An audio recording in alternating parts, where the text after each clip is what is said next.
Alright, Thunderbolts, asterisk, yeah, they're not the Avengers, what about it, is almost upon us. But what are the Thunderbolts, exactly? Well, that's a bit of a difficult question. The Thunderbolts have been a number of different things over the years.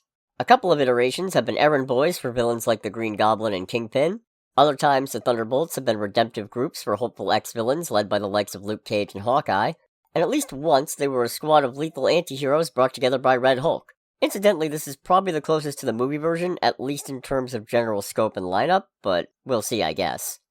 This week, though, I'm going to be talking about the original Thunderbolts, and the interesting circumstances of their creation. Back in the 90s, the Avengers, Fantastic Four, and X-Men all teamed up with each other, and with Dr. Doom, to deal with the looming threat of Onslaught, a separate personality of Professor X influenced by Magneto's psyche that managed to manifest as its own corporeal entity. God, I love comics. Onslaught was defeated, but the Avengers and Fantastic Four, and Dr. Doom, disappeared and were presumed dead.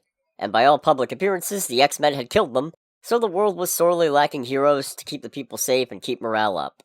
Enter the Thunderbolts, made up of Citizen V, Atlas, Mach 1, Meteorite, Songbird, and Techno.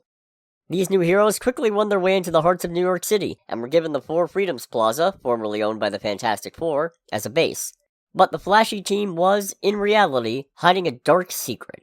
You see, the Thunderbolts are actually a group of super-villains, former members of the Masters of Evil, in fact, running around with new hero identities. Goliath, Beetle, Moonstone, Screaming Mimi, and Fixer. And their noble leader, Citizen V? None other than Hydra supremacist Baron Zemo, who planned to gain the Avengers security clearances for an opening to take over the world himself. Fortunately for everyone, as Zemo's master plan began to unfold, he ran into a slight complication.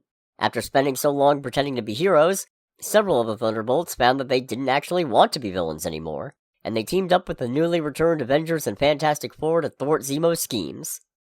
Also, Moonstone helped, but only out of her own self-centered desire for power. And, in full defiance of the Big Two's rigid status quo enforcement, this actually stuck, more or less.